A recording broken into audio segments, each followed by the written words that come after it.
Hello and welcome to CIO Leadership Live Middle East. Today we welcome Saqib Chaudhry, Chief Information Officer at Johns Hopkins Aramco Healthcare. Salam alaikum, Saqib.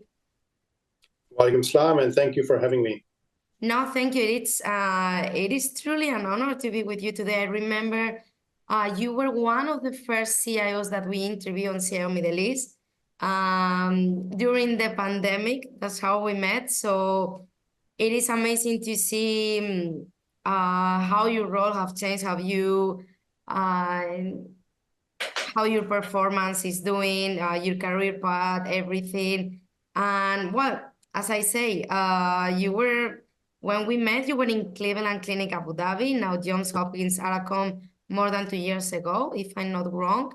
So how was joining this new project? What challenges did you face? What are your goals as a CIO? Absolutely. So first of all, you're absolutely right. So I joined Johns Hopkins Aramco a little short of 2 years now. And it's a very interesting time to be working in healthcare because healthcare as an industry globally is going through a major transformation. For example, it's trying to move away from acute care to more preventable, predictive care. It's moving away from human diagnostics to AI and robotic-assisted diagnosis. It's trying to move away from your traditional surgeries to robotic-assisted surgery. It's trying to move away from your traditional decision making to data-driven decision making. It's trying to move or find the right balance between care in or clinic versus home care or remote care, trying to offer more equity to patients that do not have access to good healthcare.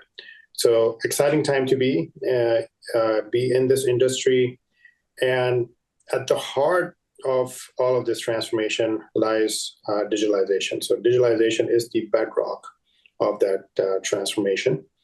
And as a CIO, working for a joint venture with two of the world's most recognizable brands, Johns Hopkins and Aramco, who have always been the trailblazers in their respective fields. They have always adopted. They are early adopters of technologies. They are known to lead the way for other organizations in the industry. And my job as the CIO is to continue with that tradition, help Johns Hopkins Aramco healthcare organization in keeping that lead in digitalization and helping Johns Hopkins Aramco healthcare to stay as a leader and to help them navigate the complexities of this transformation. Amazing. Saqib, I'm really curious because you are not the first CISO who becomes a CIO later. So, I mean, maybe there is someone who is watching us and is having a job offer and he's considering to change his path. As I say, you were before in Cleveland Clinic Abu Dhabi, first as a CISO, then as head of digital innovation. How was the change to Chief Information Officer? What are the advantages of having a background in cybersecurity within your role now? So short answer is it was extremely helpful because healthcare industry is now the most targeted industry in the world. Just a few weeks ago, there have been a series of cyber attacks at healthcare organizations in the U.S. Ransomware is the biggest threat when it comes to cyber attacks. So having that knowledge of cybersecurity was paramount. And the other aspect of cybersecurity is you always have to look for that fine line between ensuring the organization stays operational. So cybersecurity, in other words, is not impeding the operations. It's not impeding progress and digital transformation. Instead, cybersecurity is enabling and fueling that digital transformation. So that's a very fine balance that needs to be maintained. And for CIOs, having prior knowledge and experience of cybersecurity is extremely helpful. Yeah, absolutely. You mentioned some of the transformation projects you are planning to do, but what about some of, like, I know there are so many transformation digital health programs underway in Saudi Arabia. So how is Johns Hopkins supporting Saudi Arabia? So I think there are quite a few programs that we have decided as an organization to work in tandem with the Ministry of Health. The biggest example would be population health. So that's one of the strategic objectives within the kingdom. And we already have initiated a population health program, which will involve looking at a regional population, understanding the dynamics of that population, and then be able to figure out what type of preventable. Can we do that question again? Yeah, absolutely. Sorry, can you say that question again? Yeah, I will repeat. Saqib, there are some transformational digital health programs underway in Saudi Arabia. How is Johns Hopkins supporting Saudi Arabia Minister of Health? Well, absolutely. So we work in tandem with the Ministry of Health. There are quite a few digital programs and other healthcare transformational program launched by the ministry. I'll give you a couple of examples. The first one is population health. So there's a huge drive for population health, which supports the drive from moving away from acute care to preventable care. We also launched a population health initiative fairly recently, and idea is to work with the regional patient population in identifying early on the type of illnesses that the population can face. A good example is diabetes.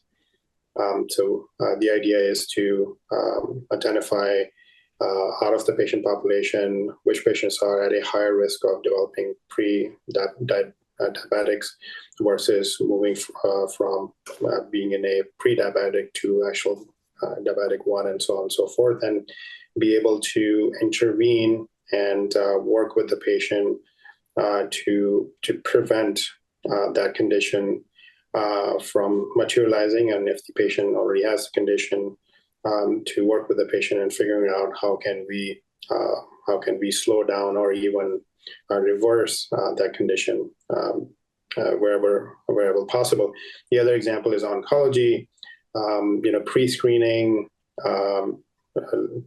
in some of the most prevalent type of cancers in the kingdom.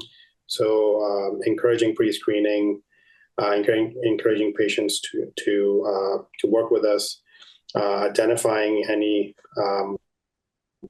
sorts of symptoms, so that we can work with the patients to prevent them early on. The other initiative is telemedicine, mobile health and telemedicine. So we already have our mobile application, which helps, which not only mobile applications, we're looking at other to offer sort of a omni-channel experience for our patients, so that they can have access to their health information anywhere and anytime that they want.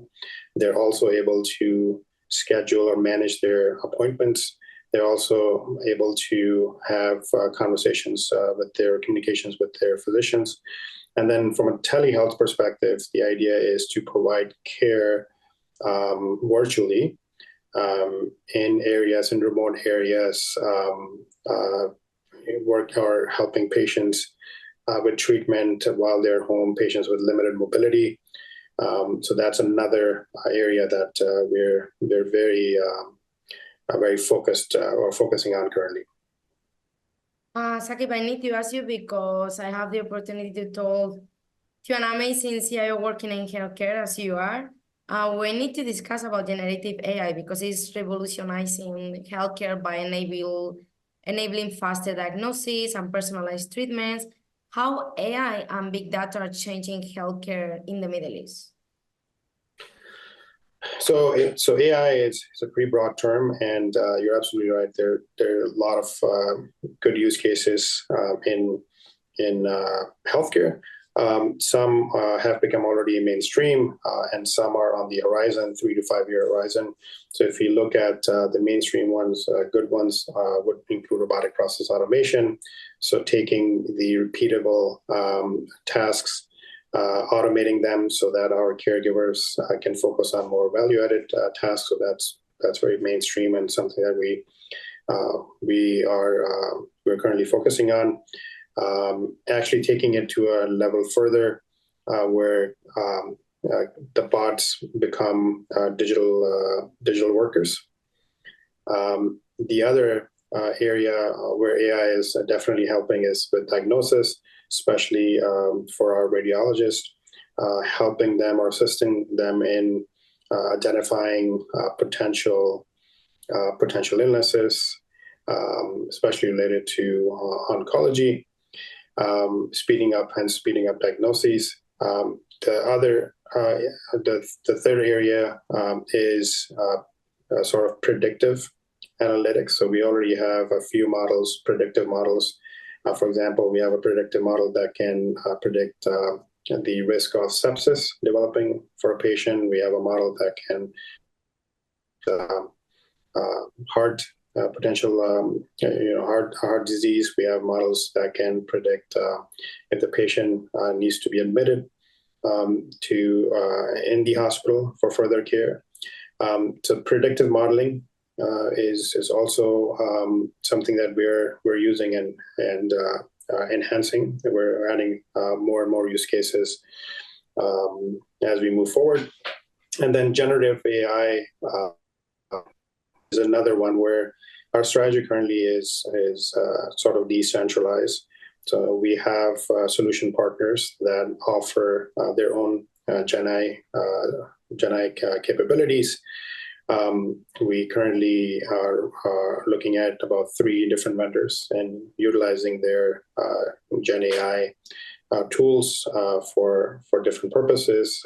We have on a clinical side, through our EMR, we're in a process of implementing Gen AI. On the back office side, we're working with our partner to implement Gen AI there. It's a lot of potential use cases, and as you mentioned as well with Gen AI, it's optimization, it's predictable or predictability, a lot of efficiency that can be gained. Some of the tasks that used to take days with Gen AI can now be done within a matter of hours.